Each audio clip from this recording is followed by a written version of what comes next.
Oke, Assalamualaikum warahmatullahi wabarakatuh.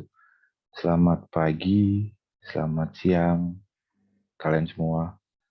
Selamat datang di mata kuliah pengantar akuntansi 1. Dosen pengampu pada mata kuliah ini adalah Ibu Rusbianti Sripeni atau lebih dikenal dengan Bu Penny. Buku yang dipakai selama satu semester ini yaitu pengantar akuntansi 1 itu menggunakan buku dengan judul Dasar-Dasar Akuntansi Jilid 1, karangan Haryono Yusuf. Penerbitnya STIE YKPN. Nah, ini gambarnya ada di sini yang merah marun ini. Ini buku yang dipakai ini. Saya harap kalian punya bukunya ini supaya menjadi bahan referensi untuk kalian belajar selama satu semester ini. Nah, kalau yang sebelahnya ini, dasar-dasar akuntansi jilid 2 itu dipakai di pengantar akuntansi 2. Oke, lanjut masuk ke bab yang akan kita pelajari di satu semester ini. Di buku 1 ini, di buku jilid 1 ini ada 9 bab. Oke, jadi langsung aja kita masuk ke bab 1, yaitu dasar-dasar akuntansi. Akuntansi dan lingkungan bisnis. Definisi akuntansi menurut sudut pemakai, akuntansi dapat didefinisikan sebagai suatu disiplin yang menyediakan informasi yang diperlukan untuk melaksanakan kegiatan secara efisien dan mengevaluasi kegiatan-kegiatan suatu entitas. Definisi akuntansi menurut sudut proses kegiatan, akuntansi dapat didefinisikan sebagai proses pencatatan, penggolongan, peringkasan, pelaporan, dan penganalisisan data keuangan suatu entitas.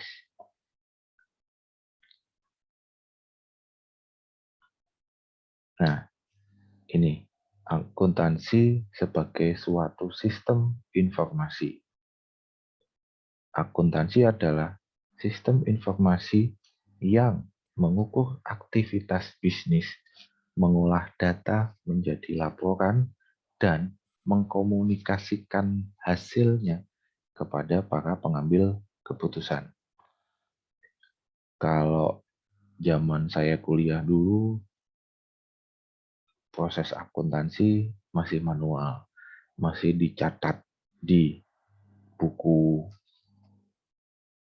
Kalau zaman sekarang, seiring dengan berjalannya waktu, zamannya sudah berubah, revolusi industri 4.0, jadi semuanya bukan hanya menggunakan sistem, tapi sudah menggunakan internet, jaringan untuk mengkomunikasikannya. Oke, next. Akuntansi adalah bahasa bisnis. Karena dengan akuntansi, sebagian besar informasi bisnis dikomunikasikan. Perusahaan mendistribusikan laporan akuntansi yang meringkas kinerja keuangan perusahaan kepada satu, kepada pemilik, kedua, kepada kreditur. Kreditur itu kalau kita pinjam uang, nah itu laporan keuangan yang kita hasilkan atau yang perusahaan hasilkan itu berguna bagi kreditur untuk jika suatu saat kita pinjam uang atau pinjam modal, kreditur akan menilai perusahaan atau saya sanggup nggak untuk mengembalikan atau menghasilkan uang untuk membayar utang saya. Kreditur akan melihat itu. Ketiga, pemerintah. Apalagi kalau perusahaannya sudah terbuka, otomatis laporan keuangannya sudah, istilahnya kalau zaman sekarang namanya go public, sudah terbuka. Yang keempat, calon investor. Kalau kita ada pasar modal, kita beli saham, nah kan ada investor tuh. Nah, investor tuh bagaimana caranya untuk tertarik dengan menanamkan modal di perusahaan kita. Caranya ya itu tadi, laporan keuangan yang kita hasilkan dapat meyakinkan investor untuk supaya dia mau menginvestasikan uangnya di perusahaan kita. Oke, next. Kita lanjut. Bidang-bidang akuntansi. Bidang akuntansi publik. Contohnya pemeriksaan laporan keuangan atau auditing. Yang kedua, akuntansi perpajakan. Yang ketiga, konsultasi manajemen. Next, bidang akuntansi intern. Contohnya akuntansi biaya, penganggaran, perancangan sistem informasi, audit intern, akuntansi keuangan, akuntansi manajemen. Next, kita lanjut ke proses akuntansinya. Proses akuntansi dimulai dari tahap pencatatan, penggolongan, peringkasan, pelaporan, lalu penganalisaan data keuangan dari suatu organisasi. Nah, ini pilarnya akuntansi. Meliputi etika dalam pelaporan keuangan, prinsip akuntansi yang berlaku umum, asumsi. Karena setiap profesi dituntut untuk memenuhi persyaratan tertentu agar jasa yang diberikan dapat diterima masyarakat dan pemakai jasa terlindungi. Ini penjelasannya. Etika dalam pelaporan keuangan. Etika adalah prinsip moral yang menjadi pedoman bertindak atau berperilaku. Perusahaan yang baik adalah perusahaan yang menjunjung tinggi etika bisnis. Akuntan melaksanakan tugasnya secara profesional dan beretika. Para akuntan menyadari bahwa jasa mereka akan dihargai masyarakat apabila bekerja dengan menjunjung tinggi etika profesional. Lalu penjelasannya, prinsip akuntansi yang berlaku umum ada dua, prinsip objektivitas dan prinsip biaya perolehan. Apa itu prinsip objektivitas? Catatan dan laporan akuntansi harus didasarkan pada data yang bisa dipercaya sebagai laporan yang menyajikan informasi yang tepat dan berguna. Kemudian, prinsip biaya perolehan adalah prinsip yang menetapkan bahwa jumlah yang dipakai dalam catatan akuntansi untuk pembelian barang dan jasa. Oke, next. Asumsi. Kita harus mengetahui satu konsep entitas. Suatu entitas akuntansi adalah suatu organisasi yang berdiri tersendiri sebagai satuan ekonomi terpisah. Kemudian konsep kelangsungan usaha. Akuntan berasumsi bahwa bisnis akan terus beroperasi dalam waktu yang cukup panjang untuk menggunakan segala sumber daya yang dimilikinya guna mencapai tujuan yang diinginkan. Konsep unit moneter yang stabil. Dalam akuntansi, perusahaan hanya mencatat data transaksi yang bisa dinyatakan dalam satuan uang yang sama. Oke, sudah ya, kita lanjut. Jenis organisasi bisnis.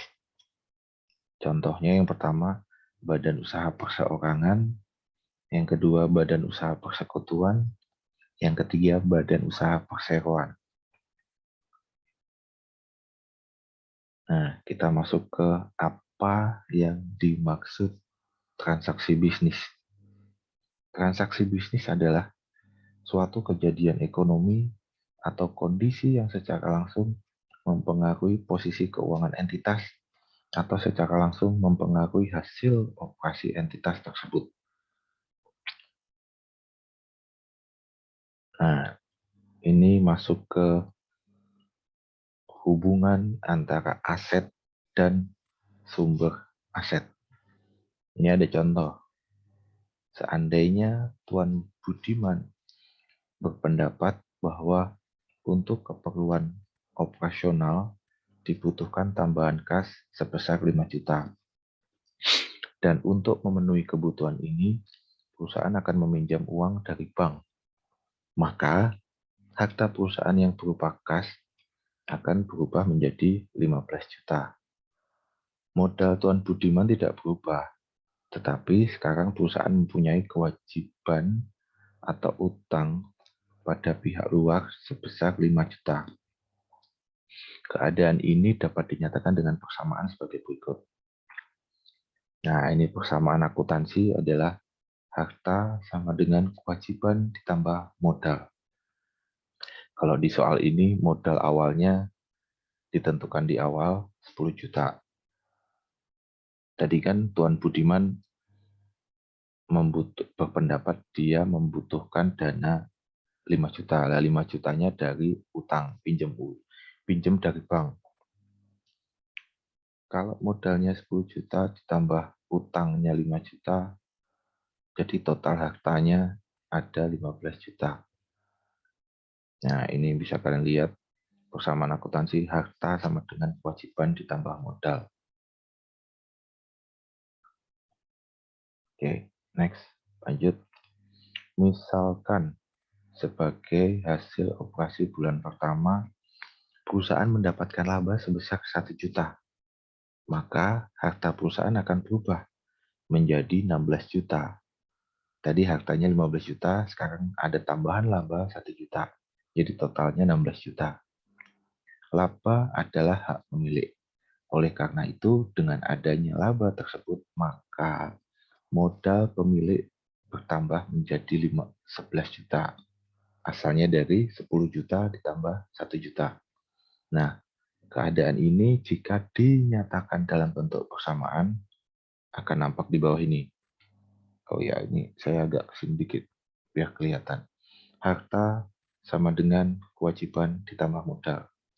Hartanya tadi menjadi 16 juta, sama dengan kewajibannya tetap kan masih ada utang tadi 5 juta, kewajibannya 5 juta, ditambah modalnya tadi 10 juta, ditambah laba 1 juta, jadi modalnya menjadi 11 juta. Oke, kita masuk persamaan akuntansi. Persamaan akuntansi kuncinya ya ini, harta atau aset atau aktiva, sama aja itu istilahnya. Bisa harta, bisa aset, bisa aktiva. Kalau kita pakai kata-kata yang sebelumnya, harta sama dengan kewajiban ditambah modal. Kalau pakai istilah lain, bisa aset sama dengan kewajiban tambah modal. Atau aktiva sama dengan kewajiban tambah modal. Nah, kalau sisi aktiva di sebelah sini, aset itu sama dengan aktiva. Nah, kewajiban ditambah modal itu namanya pasiva. Mudah-mudahan tidak bingung ya. Oke, kita lanjut. Penjelasannya, aset adalah sumber ekonomi yang dimiliki perusahaan yang biasa dinyatakan dalam satuan uang. Sedangkan kewajiban adalah utang yang harus dibayar oleh perusahaan dengan uang dan jasa pada suatu saat tertentu di masa yang akan datang. Modal adalah hak pemilik perusahaan atas kekayaan atau aset perusahaan. Oke, next. Kita lanjut ya. Laporan keuangan utama yang dihasilkan dari proses akuntansi adalah 1. Neraca, 2. Laporan laba rugi, 3. Laporan perubahan modal, 4. Laporan arus kas. Nah, ada satu lagi yang biasanya ada di laporan keuangan yang sudah go public. Ada satu catatan atas laporan keuangan atau suka disingkat CALK. Oke, tapi kita di sini dalam pelajaran ini, dalam mata kuliah ini 4 sudah cukup. Ada neraca, ada laporan laba rugi, ada laporan perubahan modal, ada laporan arus kas. Oke, kita lanjut.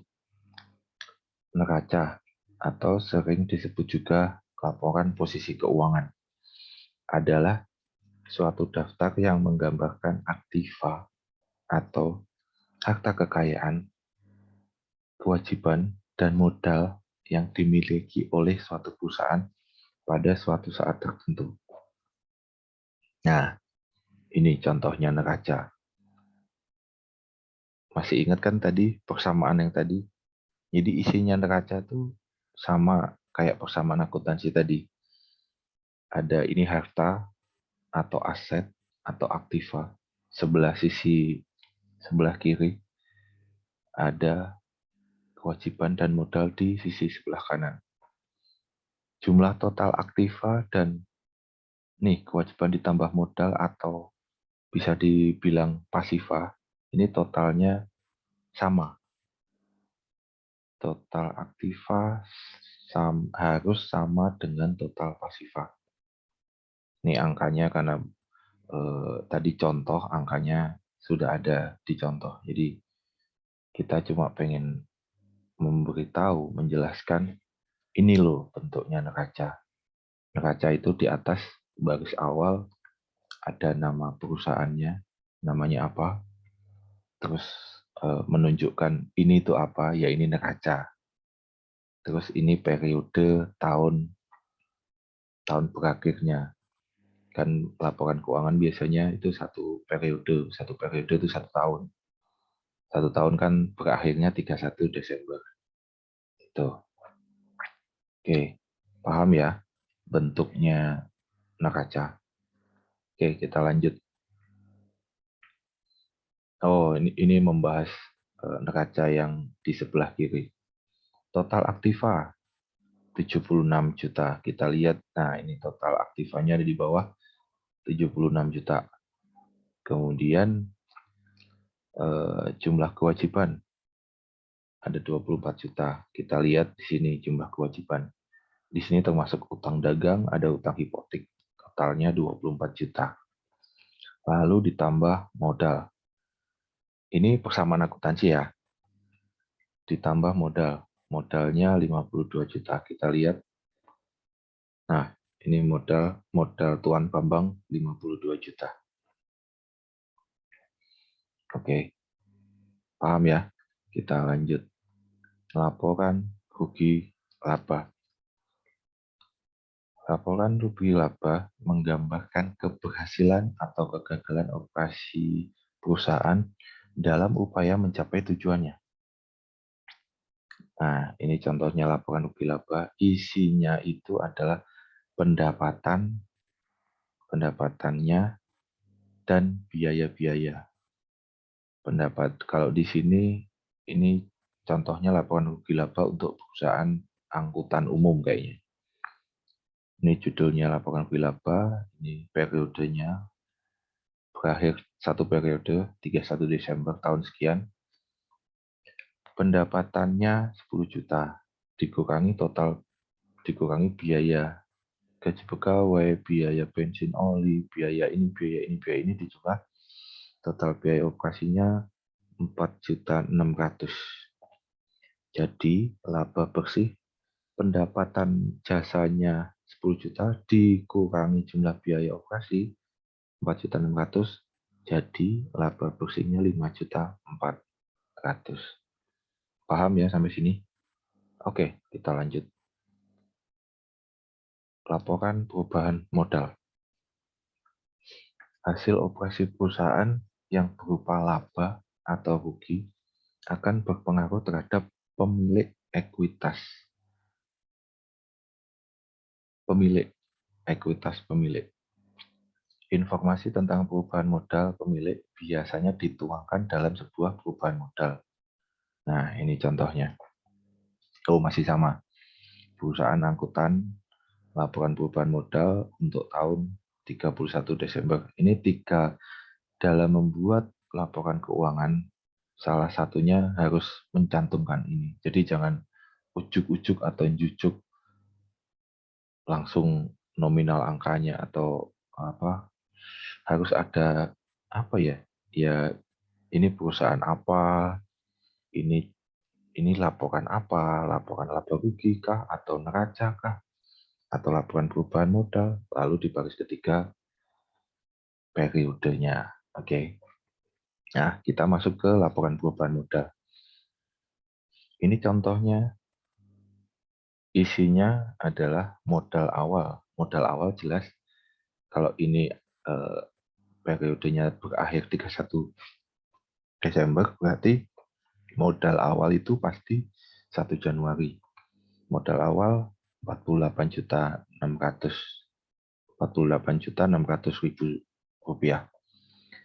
Terus ditambah laba tahun sekian, 5.400.000. Ini labanya didapat dari, kita lihat tadi slide sebelumnya, 5.400.000. Nah, dari sini kita ambil dari laporan rugi laba bersihnya 5.400.000. Itu masuk menambah modal awal. Maaf, menambah modal awal. Modal awalnya 48.600.000 ditambah labanya 5.400.000 sama dengan 54 juta. Dikurangi prefer. Ada prefer itu pengambilan dari pemilik. Ini kan uangnya pemilik suatu saat atau sewaktu-waktu bisa mengambil uangnya. Nah, itu saat mengambil uangnya pemilik itu namanya prefer. Oke. Prefernya 2 juta. Jadi modal awal ditambah labanya tadi 54 juta, dikurangi prefer 2 juta, modal akhir sama dengan 52 juta. Paham ya? Oke. Kita lanjut. Pengaruh transaksi terhadap laporan keuangan. Nah, kita di sini patokannya persamaan akuntansi. Harta sama dengan kewajiban tambah modal. Jangan lupa ya, harta itu istilah lainnya bisa aset, bisa aktiva. Oke. Transaksi pertama, penyerahan modal awal oleh pemilik. Pada tanggal 1 Desember, Nyonya Pratiwi membangun salon cantik. Nyonya Pratiwi punya modal 20 juta untuk setoran awalnya. Jadi yang transaksi ini mempengaruhi terhadap persamaan akuntansi, asetnya bertambah, kasnya bertambah karena Nyonya Pratiwi menyerahkan uang 20.000, jadi menambah kas 20.000, kemudian modalnya bertambah 20.000. Oke, gampang ya. Kita lanjut. Nah, dari persamaan tadi, untuk transaksi yang pertama, kita bisa menyusun neraca. Kalau tadi neraca kan ada dua sisi nih, sisi aset dan sisi pasifa. Sisi aktiva sebelah kiri, sisi pasiva sebelah kanan. Pasivanya atau asetnya, kasnya bertambah 20.000. Jadi total jumlah aset 20.000. Lalu kewajibannya tadi belum ada, sebelah kanan. Lalu modalnya bertambah 20.000. Jadi total jumlah kewajiban dan modal 20.000. Sama kan? Jumlah total aset dengan jumlah total kewajiban dan modal 20.000. Mudah kan? Oke. Kita lanjut. Transaksi kedua. Pembelian secara tunai, peralatan. Pada tanggal 1 Desember, Nyonya Pratiwi membeli peralatan salon seperti kursi, pengering rambut, keriting rambut senilai 10.000. Kan kita beli itu ada uang yang dikeluarkan. Kita dapat barang, kita hilang uang. Nah, kasnya berkurang 10.000 karena kita beli. Lalu ada peralatan. Peralatan juga masuk aset. Jadi dari istilahnya mengeluarkan uang 10.000, kita dapat peralatan senilai 10.000. Peralatannya bertambah 10.000. Oke, modal tetap nggak ada yang berubah. Oke, jadi kalau dicari saldonya, saldo kas awal mulanya 20.000, dikeluarkan 10.000, jadi kasnya tinggal 10.000. Peralatannya senilai 10.000 saldo peralatan. Saldo modal tetap 20.000. Oke, dari transaksi itu kita bisa menyusun neraca. Kasnya 10.000, peralatannya 10.000. Jadi jumlah aset sama 20.000. Lalu ini total atau jumlah kewajiban modal masih sama 20.000. Oke, lanjut ya. Transaksi ketiga, pembelian perlengkapan secara kredit. Pada tanggal 5 Desember, Nyonya Pratiwi membeli perlengkapan salon berupa bahan make up, bahan perwarna rambut, shampoo, dan lain-lain senilai 4.000 secara kredit. Kalau kredit berarti ngutang, belum mengeluarkan uang. Ya. Jadi pengaruh transaksi ini terhadap persamaan akuntansi adalah asetnya gimana? Kasnya tetap karena kita belum mengeluarkan uang. Lalu kita beli apa, termasuk apa nih? Ini perlengkapan, berarti perlengkapannya bertambah 4.000. Peralatan tidak berubah. Nah, di sisi kewajiban muncul utang usaha karena ini belinya secara kredit. Jadi utang usahanya bertambah 4.000. Modalnya tetap. Oke, kalau saldonya tinggal dilihat aja ini. Ini. Oke. Dari transaksi itu bisa disusun neraca. Kasnya tetap 10.000, muncul perlengkapan 4.000. Lalu peralatannya tetap 10.000. Jadi jumlah aset 24.000.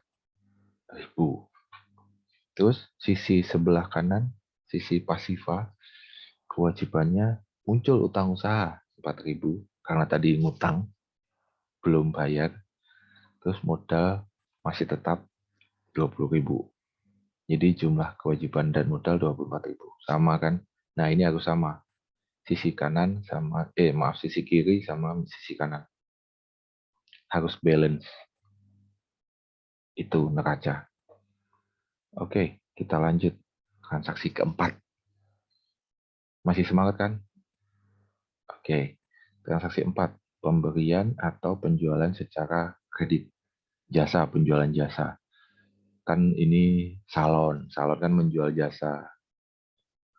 Keriting, keramas gitu, potong rambut, gitu.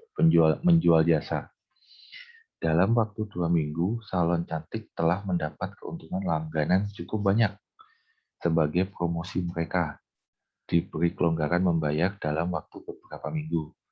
Jumlah tagihan kepada para pelanggan hingga tanggal 15 Desember berjumlah 1.500. Jadi pelanggannya datang ke salon, terus kita ngasih jasa, terus dikasih apa ya namanya? Dikasih kemudahan supaya wis gak sambayar sih, bayarnya sampai 15 Desember. Disuruh bayar ini masih dikasih kelonggaran memanfaatkan jasanya dulu. Maka pengaruh transaksi ini terhadap persamaan akuntansi, saldo kasnya tetap 10.000. Nah, ini karena tadi kita kan udah jual jasa, cuman kita belum menerima uangnya. Jadi kita pengaruh transaksi ini ngaruhnya ke aset. Asetnya piutang. Piutang usahanya bertambah 1.500. Bukan utang loh ya, piutang. Itu kan potensi pendapatan yang belum direalisasi 1.500. Jadi muncul piutang usaha. Lalu kalau ini perlengkapannya masih tetap sama 4.000, peralatannya tetap 10.000. Nah, utang usaha 4.000 masih tetap. Nah, tadi 1.500 itu potensi pendapatan yang mana nanti jadi menambah modalnya Nyonya Pratiwi. Jadi 1.500. Jadi total modalnya menjadi sekarang 21.500. Oke, kita lanjut. Kalau disusun dalam neraca, bedanya dari transaksi yang tadi, ini ada penambahan piutang usaha di sisi aset 1.500. Modal Nyonya Pratiwi bertambah 1.500 jadi 21.500. Jadi total yang bawah, total asetnya 25.500, total kewajiban dan modal 25.500. Oke, mudah ya. Gampang lah, pasti bisa. Oke, lanjut. Transaksi kelima, pembayaran utang usaha. Tanggal 20 Desember dibayar utang atas pembelian perlengkapan salon. Tanggal 5 Desember yang lalu sebesar 2.000. Pengaruh transaksi ini terhadap persamaan akuntansi adalah yang pertama, karena dibayar utang berarti ada uang yang dikeluarkan atau dikorbankan. Saldo kasnya semula 10.000, dikeluarkan uang 2.000, jadi saldo kasnya sekarang menjadi 8.000. Ini saldo piutang usaha masih tetap, perlengkapan masih tetap, peralatan masih tetap. Nah, ini kan tadi utang usahanya 4.000. Karena dilunasi senilai 2.000, utang usahanya jadi tinggal atau sisa 2.000.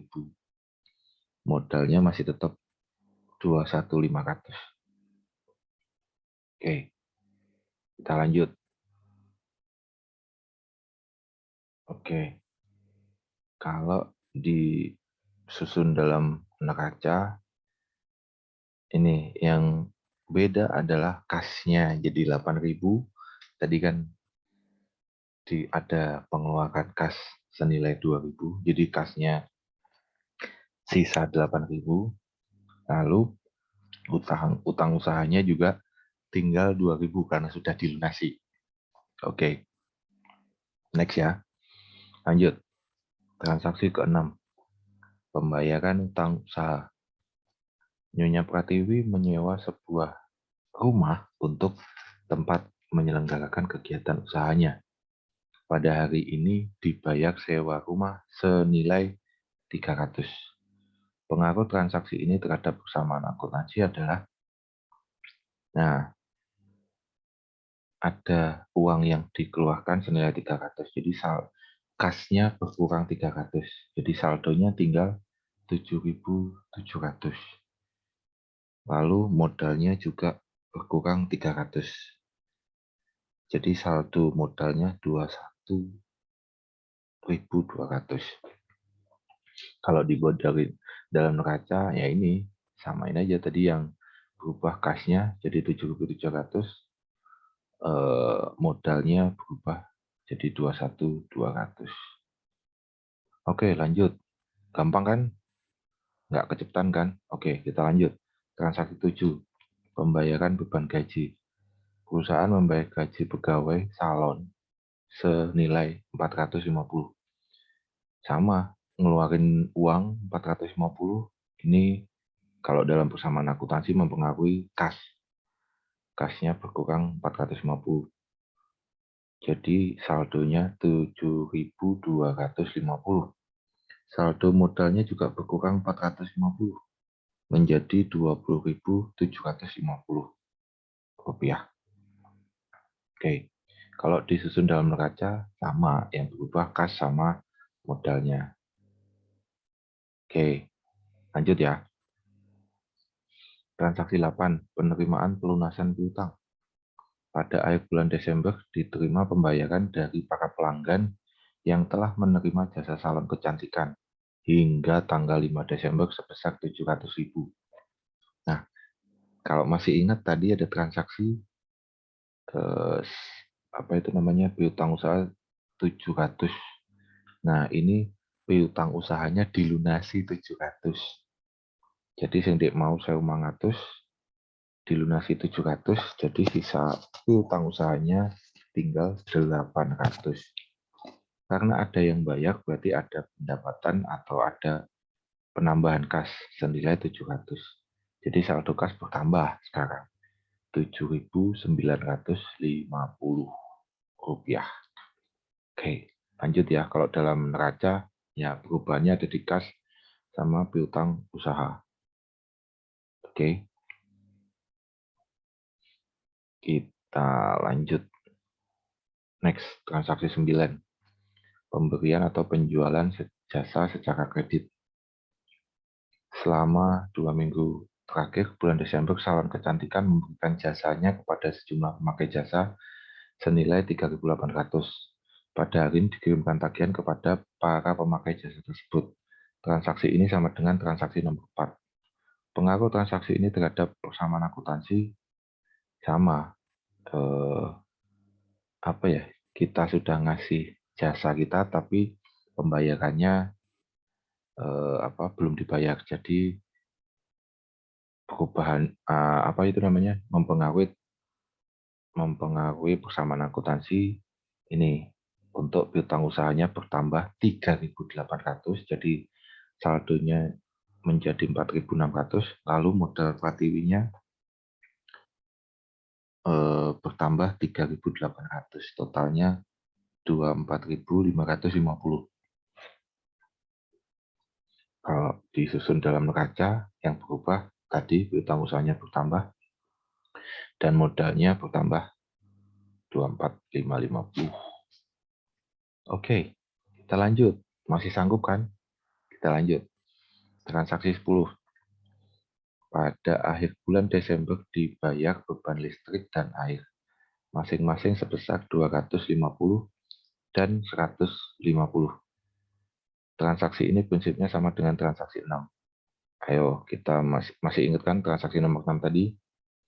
Pengaruh transaksi ini terhadap persamaan akuntansi adalah jadi bayar beban listrik dan air. Jadi mengeluarkan uang senilai 400, jadi kasnya berkurang 400, saldonya menjadi 7.550, modalnya juga berkurang menjadi 24.150, berkurang 400 rupiah tadi.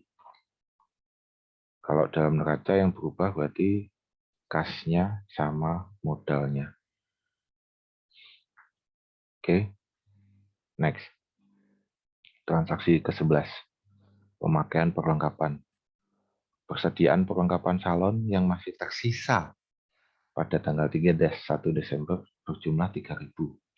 Hal ini berarti pemakaian perlengkapan selama bulan Desember adalah senilai 1.000. Transaksi ini berhubungan dengan transaksi nomor 3 yang tadi sebelumnya. Pengaruh transaksinya adalah, nah Ini perlengkapannya di transaksi ketiga, perlengkapannya ada 4.000. Tapi kita lihat di soal sisanya 3.000. Nah, berarti kalau sisanya 3.000 berarti saldonya 3.000, jadi pemakaiannya 1.000. Nah, terus lalu ini pada sisi modal berkurang 1.000. Kan perlengkapannya hilang. Bukan hilang sih, dipakai 1.000. Oke. Kalau dibikin pada neraca, jadi perlengkapannya berkurang menjadi 3.000, modalnya berkurang 1.000. Menjadi ini 23.150. Oke, gampang ya. Kita lanjut transaksi 12, pengambilan prefer. Pada tanggal 31 Desember, Nyonya Pratiwi mengambil uang untuk keperluan pribadi sebesar 600. Transaksi ini disebut pengambilan prefer. Pengaruh transaksi ini terhadap persamaan akuntansi adalah masih sama, aset sama dengan kewajiban tambah modal.